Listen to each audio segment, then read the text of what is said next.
खालसा वाहिगुरू जी की फतेह। सन्मानयोग गुरु प्यारे गुरु सवारे खालसा जीओ, सारिਆਂ ਤੋਂ ਪਹਿਲਾਂ ਸਾਹਿਬਾਂ ਦੀ ਬਖਸ਼ੀ ਹੋਈ ਫਤਿਹ ਬੁਲੰਦ ਕਰੀਏ। ਕੋਈ ਰਸਨਾ ਵਾਂਝੀ ਨਾ ਰਵੇ। ਵਾਹਿਗੁਰੂ ਜੀ ਕਾ ਖਾਲਸਾ ਵਾਹਿਗੁਰੂ ਜੀ ਕੀ ਫਤਿਹ। ਜਨਮ ਮਰਨ ਦਹੂ ਮੈਂ ਨਾਹੀ, ਜਨ ਪਰ ਉਪਕਾਰੀ ਆਏ।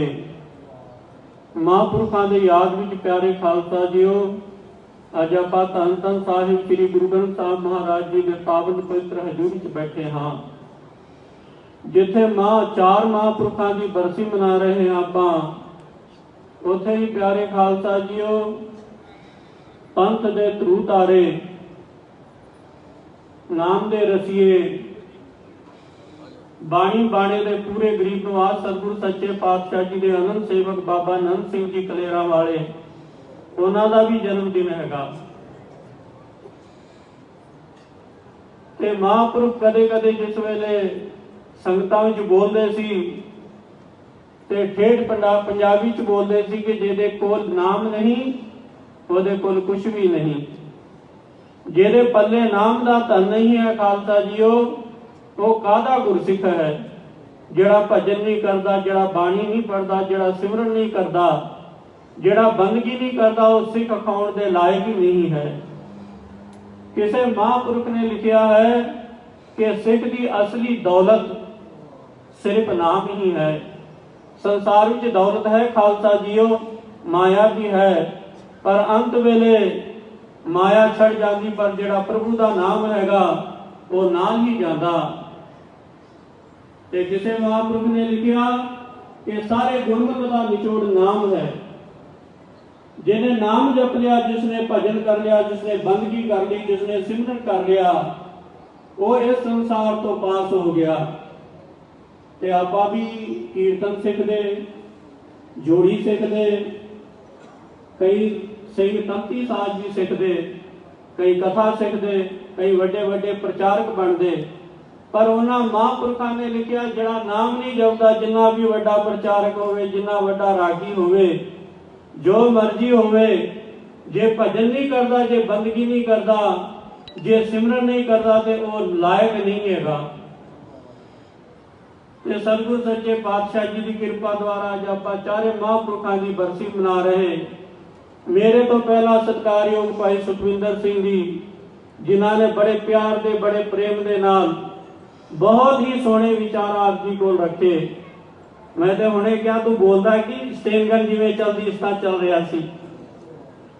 ਚਲੋ ਸਤਿਗੁਰੂ ਸੱਚੇ ਪਾਤਸ਼ਾਹ ਜੀ ਦੀ ਕਿਰਪਾ ਹੈਗੀ, ਨਾਮ ਦੀ ਮਹਿਮਾ ਹੈ ਖਾਲਸਾ ਜੀਓ। ਚਾਰੇ ਮਹਾਂਪੁਰਖਾਂ ਦੇ ਨਾਮ ਜਪਿਆ। ਹੁਣੇ ਗਿਆਨੀ ਜੀ ਆਤਮਾ ਦੀ ਗੱਲ ਕਰ ਰਹੇ ਸੀ, ਤੁਰੀ ਅਵਸਥਾ ਦੀ ਗੱਲ ਕਰ ਰਹੇ ਸੀ।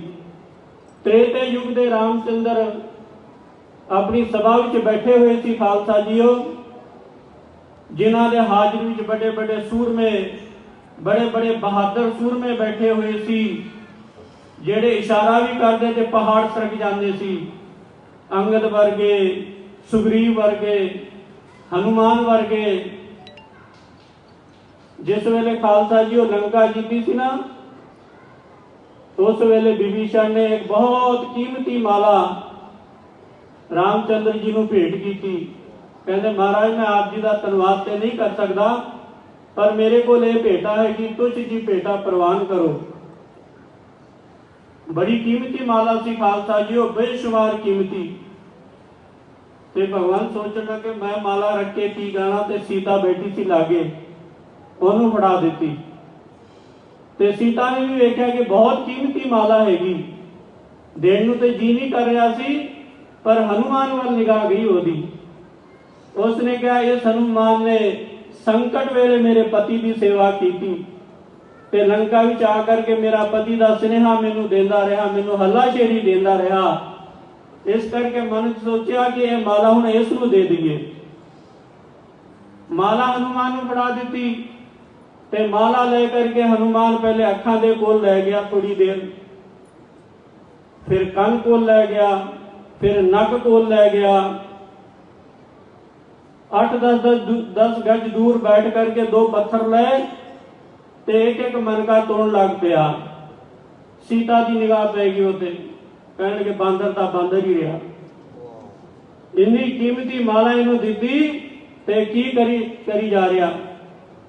बड़ी गुस्से च आई, कड़की बिजले वांगू, ते उन्होंने बुला लिया हनुमान नूं। इधर आ कह लगे की करता तू?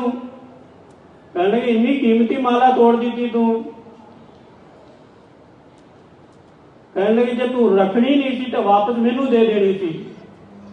ते हनुमान ने हाथ जोड़ के कहा माता जी दे दे विच राम ही नहीं, वो माला लेके की करोगे तुसी?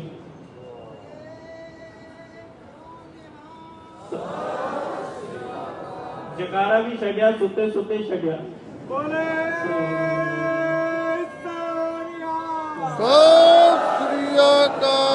जकारा ते इहो जिहा छड्डी दा हुंदा कि एक मेरी कंधा हिल जाण।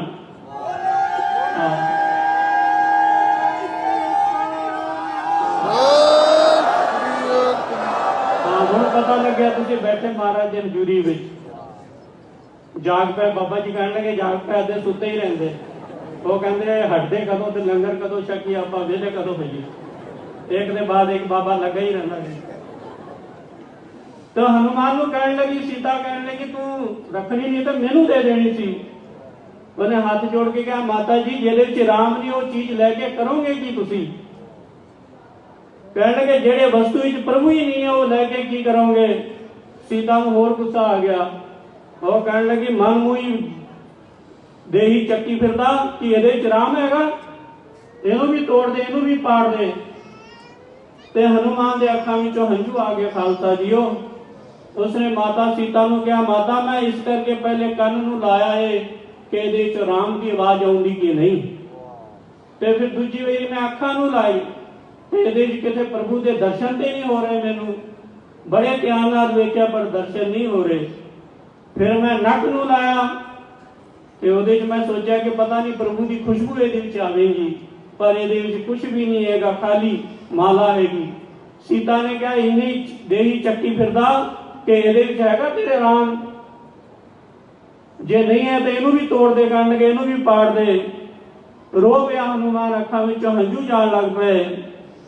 ਤੇ ਜਿਹੜੇ ਹਿੰਦੂ ਵਿਦਵਾਨ ਹੈ, ਹਿੰਦੂ ਇਤਿਹਾਸ ਹੈ, ਉਹ ਕਹਿੰਦਾ ਉਸੇ ਵੇਲੇ ਹਨੂਮਾਨ ਨੇ ਆਪਣੀ ਛਾਤੀ ਚੀਰ ਦਿੱਤੀ, छाती पाड़ दी ते दर्शन करा दिते श्री राम जी दे। ते अज साडी गुरमत जिहड़ा अज विद्वान हैगे वो इस गल नूं नहीं मानते। ते उन्हां दे वास्ते भी एक रस्ता हैगा। हनुमान ने कहा माता तू मेरे ला शरीर नूं कंन। जिस वेले शरीर नूं कंन लाए खालसा जी वो रोम रोम विचों राम राम की आवाज आ रही थी। गुरमुख रोम रोम हर ध्यावे। इहो जिहा भगत सी, ये भी बैठा होया सी सभा दे विच। रामचंद्र जी की सभा लगी हुई सी। अचानक गुरुदेव दा उन्हां दे जिहड़े विशिष्ट होए, उन्हां दे गुरुदेव होए, विशिष्ट भी होए ते विश्वामित्र भी होए। जिवें कृष्ण जी दे दुर्भाषा भी होए ते संदीपन भी होए। जिस वेले विशिष्ट जी अंदर आए पता लगा कि आ रहे हैं, खड़े हो गए। अवतार सी पर उन्होंने सानू सिखाया अपने गुरुआं दा आदर किवें करना। ਅਸੀਂ ਜਿਨ੍ਹਾਂ ਤੋਂ ਪੜ੍ਹਦੇ ਨਾ ਉਹਨਾਂ ਦਾ ਆਦਰ ਨਹੀਂ ਕਰਦੇ, ਉਹਨਾਂ ਨੂੰ ਇਸ ਤਰ੍ਹਾਂ ਹੀ ਸਮਝਦੇ ਕਿ ਇਹੋ ਜਿਹੇ ਹੈਗੇ। ਪਰ ਕਹਿੰਦੇ ਇਤਿਹਾਸ ਕਹਿੰਦਾ ਜਿਸ ਵੇਲੇ ਵਿਸ਼ਿਸ਼ਟ ਜੀ ਕਿੱਥੇ ਜਾਂਦੇ ਸੀ, ਰਾਮਚੰਦਰ ਜੀ ਪਾਲਕੀ ਨੂੰ ਮੋਢਾ ਵੀ ਦਿੰਦੇ ਸੀ ਆਪਣੇ ਗੁਰੂ ਦੀ। ਤੇ ਉਹਨਾਂ ਨੇ ਜਾ ਕਰਕੇ ਨਮਸਕਾਰ ਕੀਤੀ ਤੇ ਆਪਣੇ ਨਾਲੋਂ ਉੱਚੇ ਆਸਨ ਤੇ ਬਿਠਾਇਆ। ਉਹਨਾਂ ਦਾ ਰਾਮਚੰਦਰ ਜੀ ਦਾ ਆਸਨ ਤੇ ਉੱਚਾ ਹੀ ਸੀ, ਪਰ ਆਪਣੇ ਗੁਰੂ ਦਾ ਹੋਰ ਆਸਨ ਉੱਚਾ ਕਰਕੇ ਬਿਠਾਇਆ ਤੇ ਹੱਥ ਜੋੜ ਕੇ ਮੱਥਾ ਟੇਕ ਕੇ ਵਿਸ਼ਿਸ਼ਟ ਜੀ ਨੂੰ ਬੇਨਤੀ ਕੀਤੀ ਕਿਰਪਾ ਕਰੋ, ਇੱਕ ਬੇਨਤੀ ਹੈ ਆਪ ਜੀ ਦੇ ਚਰਨਾਂ ਵਿੱਚ, ਮੈਨੂੰ ਆਤਮਾ ਦੇ ਦਰਸ਼ਨ ਕਰਾ ਦਿਓ। ਹੁਣ ਵੇਖੋ ਖਾਲਸਾ ਜੀਓ, ਸਰੀਰ ਵਿੱਚ ਕੰਨ ਕਿੱਥੇ ਹਨ?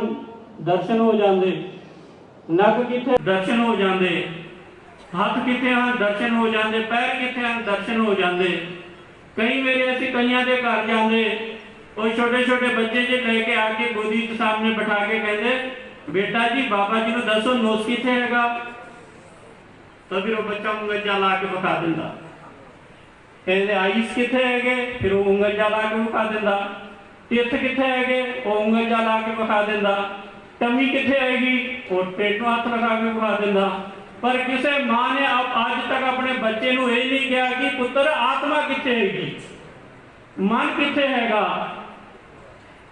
ते रामचंद्र जी ने पूछा कि महाराज जी कृपा करके दसो मैनू आत्मा के दर्शन कराओ। विशिष्ट जी थोड़ी देर से चुप रह गए, फिर कुछ मिनटों के बाद बोलने लगे, जे आत्मा के दर्शन करने ना तो फिर सारा जीवन अंतर्मुखी बनाना पैना। जीवन दो तरह का होंदा खालसा जी, एक बाहरमुखी एक अंतर्मुखी। बाहरमुखी इस तरह है कि संसार विच ही विचरते रहना, परमात्मा ध्यान ही नहीं देना। ते अंतर्मुखी उसनों कहते हैं सारिया इंद्रियां संकोच लेना ते भजन करना। धन श्री गुरु ग्रंथ साहब जी ने कहा अंतर वसै ना बाहर जाए। गुरु का प्यारा इहो जिहा भजन बंदगी वाला चाहिए। अठे पैर नाम जपदा रहे, सुरती अंदर ही रखे। किसी साधु ने लिखा अठे पैर सिमटे रहे, मन अपने माहे। कहने लगे अठे पैर अपने विच ही रहे, बाहर ना जावे। ते रामचंद्र जी नूं कहने लगे जे आत्मा के दर्शन करने होण तां अंतर्मुखी होके जीना करो। ते फिर उन्होंने अगला सवाल हाथ जोड़ के कीता, महाराज जी अंतर्मुखी किवें होइए? ते उन्होंने फिर सिरे की गल कही कि जे अंतर्मुखी सिमरन के द्वारा ही हो जाता, अंतर्मुखी नाम के द्वारा हो जाता। तो इस करके प्यारे खालसा जीओ अज आपां बरसी ते बैठे हाँ, महापुरखों की याद में बैठे हाँ। बहुत दूरों दूरों संगत आईयां, कई बॉम्बे तो आईयां संगत जड़ियां खास इत्थे आके मनाउंदियां। उन्होंने उत्ते सतगुरु सच्चे पातशाह जी की कृपा हैगी। अपना टाइम जाया किया खालसा जी तुसी, पर इत्थे आ करके जे खाली हथी जाओगे तो कोई मतलब नहीं।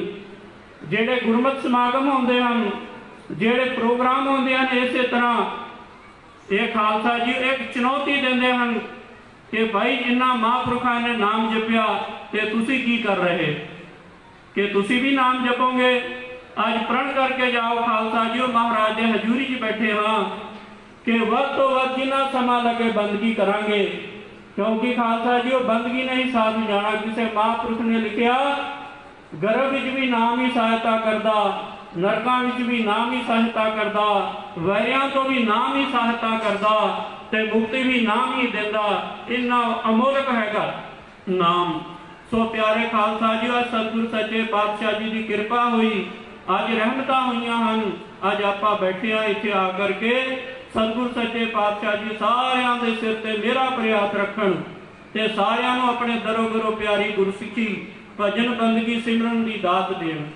ते महापुरखों का बाबे नरेंद्र सिंह जी नाल कल गल हुई, महापुरखों की महापुरखों नाल कहन लगे आप जी इंज करो कल बरसी ते चले जाओ। मैनूं कहन लगे, मैं कहा असीं जा रहे महाराज, आप जी का की हाल? दास भी पिछे ढिला हो गया सी। बड़े महापुरखों ने बहुत कृपा की, सारे डॉक्टरों को फोन करते रहे ते सतगुरु सच्चे पातशाह जी की कृपा, संगतां की कृपा दे नाल एक नवा जीवन मिलिया खालसा जीओ। क्योंकि उम्मीद ते बचन की नहीं सी। जिस वेले दास जा रहा सी बॉम्बे ने, उस वेले सतगुरुआं नूं नमस्कार करती सी, आखिरी क्या महाराज मैं पता नहीं हुण आवां कि ना आवां, बस हुण मेरी जिन्नी भी सेवा सी भावें जो मर्जी मेरे ते कृपा कर दिओ। हुण पता नहीं शरीर सारे पासों ढिला हो गया सी। ते सतगुरु सच्चे पातशाह जी ने संगतां ने इन्नियां अरदासां कीतियां खालसा जीओ, जांदे जांदे नूं फड़ के वापस लिया दिया।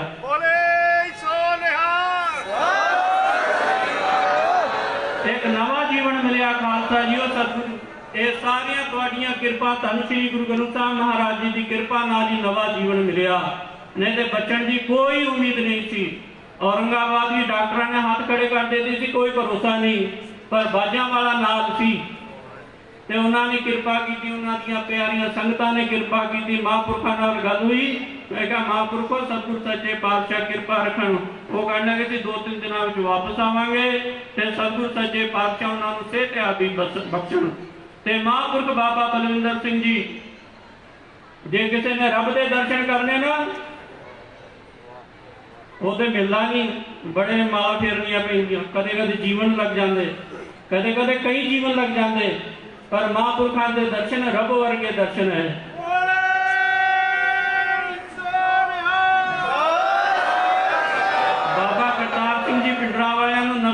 दस्तार मिली सी खालसा जीओ। 100 सिंह त्यार बर त्यार चढ़दी कला वाले बड़े प्रतापी गुरसिख नाम लेके बाबा सोहन सिंह जी दे कोल बिधि चंद कोल गए सी, नहीं बाबा तारा सिंह कोल। ते बाबा तारा सिंह उस वेले सेवा कर रहे सी गुरुद्वारियां दी सिराड़ी वाले, ते उन्हां दा नियम सी सेवा करनी ते उन्हां दी माता घरों लंगर लेके आउंदी सी, घरों घर दा लंगर छकदे सी वो। ते महापुरख गए बाबा करतार सिंह जी भिंडरां वाले ते गुरसिख उन्हां दे नाल बड़े चढ़दी कला वाले बड़े प्रतापी गुरसिख, बाणी पढ़न वाले, भजन करन वाले, कोई 100 जपजी साहब दे पाठ करन वाला, कोई 100 चौपाई साहब दे पाठ करन वाला। अज तो असीं चोले ही पाए हैगे, साडे कोल बाणी हैगे, पर उन्हां गुरसिखां कोल बाणी सी ते उन्हां दा एक हट सी कि असीं बाजां वाले तो सिवा किसी नूं नहीं मत्था टेकना, भावें जो मर्जी हो जाण।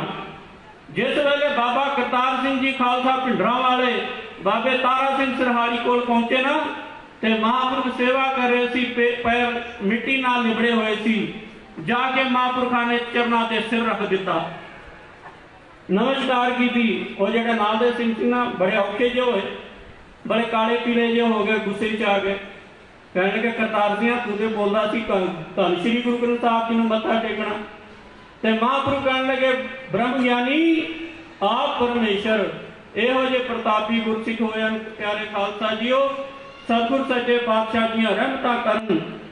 जेड़े जेड़े स्टेज ते बैठे जिन्हें कल्ले कल्ले दा नाम लिया ते टाइम लग जाना, सारियां नूं दास वालों नमस्कार, उन्होंने चरणों च दास मत्था टेकदा ते गरीब नवाज सतगुर सच्चे पातशाह जी आईयां संगतां दे सिर ते मेरा प्रयास रखन।